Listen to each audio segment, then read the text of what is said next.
Olá, sejam todos muito bem-vindos ao canal Ser do Ser. E o vídeo de hoje é destinado exclusivamente para aqueles que realmente estão em busca da verdade. E isso simplesmente porque, embora isso pareça muito estranho, podem ter certeza de uma coisa: a verdade é algo que realmente incomoda muita gente. Simplesmente porque a verdade prova por si só o tão grande engano em que quase todas as pessoas estão vivendo durante quase toda a sua vida. E descobrir isso, sem dúvida nenhuma, é algo que realmente incomoda. Mas a verdade é que as pessoas não são culpadas, e isso porque todos nós somos induzidos a este erro durante toda a nossa vida. Pelo simples fato de estarmos vivendo em um tipo de mundo invertido, onde os valores são invertidos e onde tudo parece não fazer sentido. E para citar apenas um grande exemplo disso, é que estamos em um mundo onde a honestidade se tornou sinônimo de burrice, e o bom passou a ser visto como o bobo. E assim parece que tudo neste mundo acaba ficando sujeito a essa inversão de valores. Pois vejam bem, quando nascemos parece que somos realmente de uma natureza diferente e pura, mas com o passar do tempo o mundo vai nos contaminando e nos transformando, gradativamente, mudando totalmente os nossos valores mais íntimos, sem que a gente nem se dê conta disso. Parem um pouco para pensar. Lembram quando vocês eram crianças? Quando as coisas mais importantes que existiam no mundo para vocês era simplesmente estar perto das pessoas que vocês mais amavam? A começar pela família, como o pai, a mãe e os irmãos. Mas conforme fomos crescendo e amadurecendo, sem que possamos perceber, o mundo aos poucos foi trocando estes valores dentro de nós. E acabamos esquecendo o verdadeiro sentido da palavra amar, à medida em que este mundo foi invertendo estes nossos valores. Mas aí é que fica uma grande questão. Até onde será que possa estar acontecendo essa inversão de valores neste mundo? Será que no mundo religioso isso também não possa estar acontecendo? Pois vejam bem, eu pessoalmente sempre quis conhecer a Deus desde muito cedo, pois desde adolescente eu já tinha um verdadeiro fascínio em conhecer a Deus de verdade. E na minha adolescência, esse era o meu assunto favorito: falar a respeito de Deus e tentar conhecê-lo. Lia constantemente alguns trechos da Bíblia, buscava conhecimento com pessoas de várias religiões e com isso acabei frequentando diversos templos diferentes. Mas ainda assim existia um vazio dentro de mim. E isso porque parecia que algumas coisas literalmente não se encaixavam. Parecia que sempre havia uma conta que não fechava. Então, já com os meus 20 e poucos anos de idade, resolvi ler a Bíblia inteira para tentar conhecer um pouco mais deste Deus, o qual eu tanto queria conhecer. E começando em Gênesis, toda noite eu lia aí algo em torno de umas 10 páginas. E só continuava a minha leitura no dia seguinte se eu realmente tivesse entendido mesmo aquilo que havia lido na noite anterior.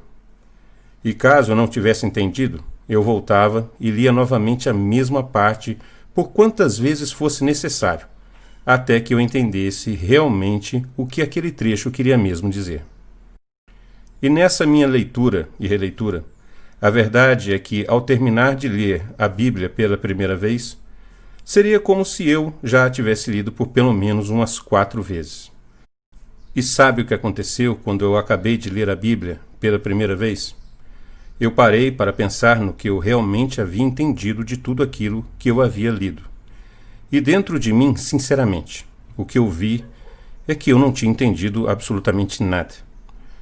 Na mesma hora eu tornei a abrir a Bíblia novamente e comecei a ler em Gênesis.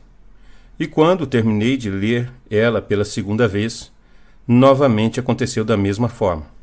Eu vi que novamente não tinha entendido nada. E assim, da mesma forma, aconteceu na terceira vez. Durante muito tempo, eu acreditei que aquilo tivesse acontecido simplesmente porque eu não tinha o dom da interpretação, como muitos falam. Mas será que realmente seria somente isso? Ou será que isso só aconteceu porque haviam certas coisas dentro da Bíblia que realmente não se encaixavam? E hoje eu sei que foi realmente por isso que eu não estava entendendo. Pois a verdade é que muitas coisas que hoje fazem parte da Bíblia simplesmente não se encaixam e não fazem sentido algum. Mas você só conseguirá entender isso se você a ler com atenção e tiver coragem para realmente buscar a verdade. E isso simplesmente porque quase todas as pessoas, em busca de uma salvação ou apenas buscando uma leitura mais rápida, acabam passando em cima de tanta coisa fingindo que entendeu, mesmo que na verdade isso não faça nenhum sentido. Como foi no evento do dilúvio, por exemplo, onde é afirmado que de toda a raça humana que existia na época, somente uma única família teria sobrevivido naquele evento. Mas se assim realmente tivesse acontecido, qual seria a origem de todas essas inúmeras variações de raças diferentes que vemos espalhadas pelo mundo todo nos dias de hoje? Um outro fato também muito interessante pode ser notado naquela parte onde fala a respeito da última tentação de Cristo no deserto, onde o diabo o teria levado para o alto de um monte e, estando lá, ofereceu a Jesus todos os reinos da terra, porque a ele de graça teria sido dado e de graça ele daria ao Cristo se ele o adorasse. E segundo consta na Bíblia, Jesus não aceitou, mas curiosamente, ele também não chamou o diabo de mentiroso. Ou seja, de certa forma ficou afirmado naquela parte que realmente todos os reinos da terra pertenciam mesmo ao inimigo de Cristo. Mas agora, é preciso ter coragem para se fazer uma pergunta. Como poderia o diabo ser realmente o dono de todos os reinos da terra? E isso simplesmente porque os reinos de Davi e seus descendentes também faziam parte daqueles reinos. Mas como poderia ser isso? Se na Bíblia mesmo é afirmado que os reinos de Davi foram conquistados mediante a ajuda do próprio Deus? E como poderia Jesus ter ouvido aquilo sem retrucar, se não fosse a mais pura das verdades? Logo em seguida, Jesus afirma que o inimigo se retirou da sua face e saiu a enganar toda a humanidade. Vejam bem, meus amigos. Vocês acham mesmo que o inimigo iria se apresentar à humanidade dizendo quem ele realmente era? Ou será que ele, na verdade, iria tentar se vestir de Deus e enganar a humanidade mediante a promessa de uma falsa salvação, conseguindo dessa forma atrair para si a adoração de todos os povos da terra? Mas, e então? Poderia aquele que conhecemos como o inimigo de Deus estar fazendo uma espécie de jogo duplo nesse mundo? E se assim o fosse, como poderíamos saber? Em Isaías 45, versículos de 5 a 7, onde nas Bíblias tradicionais que circulavam nas décadas de 1990 e início dos anos 2000, era dessa forma que estava escrito: Eu sou o Senhor sem rival. Não existe outro Deus além de mim. Eu te cingi quando ainda não me conhecias, a fim de que se saiba, do levante ao poente, que nada há fora de mim. Eu sou o Senhor sem rival. Formei a luz e criei as trevas. Busco a felicidade e suscito a infelicidade. Sou eu, o Senhor, que faço todas essas coisas. Vejam bem, vocês não acham isso realmente muito estranho? Será que foi por esse motivo que os líderes da igreja na época de Jesus tiveram um papel fundamental para que acontecesse a sua crucificação? E também será que é por isso que Jesus constantemente afirmava que seu reino não era deste mundo? Pois se o seu reino não era deste mundo, isso significa que o reino de seu Pai também não era deste mundo. Muita gente já me questionou quanto ao porquê de muitas vezes, após eu falar todas essas coisas, no final do vídeo, eu sempre desejar um fique com Deus. E eu falo isso simplesmente porque Deus não é nome, e sim um título, como rei ou presidente, por exemplo. E sendo assim, o rei de um cidadão pode muitas vezes não ser o mesmo rei de outro cidadão. Da mesma forma, O Deus de uma pessoa pode ser totalmente diferente do Deus de uma outra pessoa, mesmo que ambos usem a mesma palavra para identificá-los. E o Deus ao qual eu me refiro no final de cada vídeo é o verdadeiro Pai de Cristo, o nosso Salvador, e cujo reino ainda não foi instaurado neste nosso mundo. Mas acredito que muito em breve ele estará sim, chegando para se manifestar nessa nossa realidade. E é por isso que eu sei que, assim como foi na época do Cristo, também nós estamos sendo preparados para negar a sua chegada. Pois, pelo que eu realmente acredito, no dia em que o verdadeiro Deus chegar mesmo a este nosso mundo, toda a humanidade estará preparada para se voltar contra ele, assim como fizeram na época do Cristo.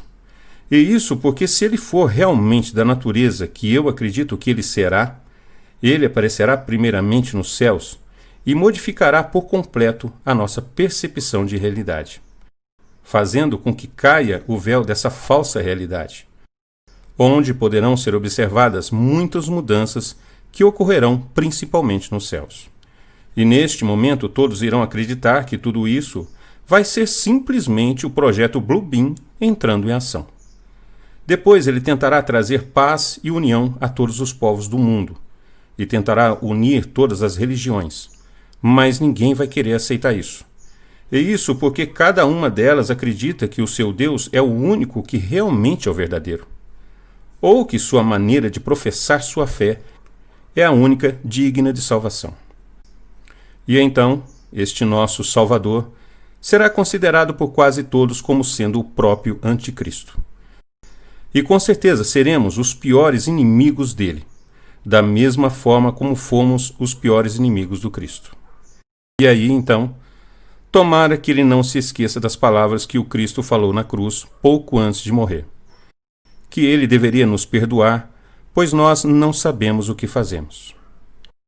Sabem o que eu realmente acho disso tudo? É que o nosso inimigo é tão bom na arte da guerra que conseguiu fazer com que nós mesmos nos transformássemos em nossos piores inimigos. E antes que este nosso Salvador possa realmente pensar em nos salvar deste seu inimigo, primeiro ele terá que nos salvar de nós mesmos. Pois se assim não o for, diferente do que aconteceu com o Cristo, antes que a humanidade consiga causar um só arranhão em sua face, ela sozinha se autodestruirá e não sobrará quase ninguém para ser salvo neste mundo.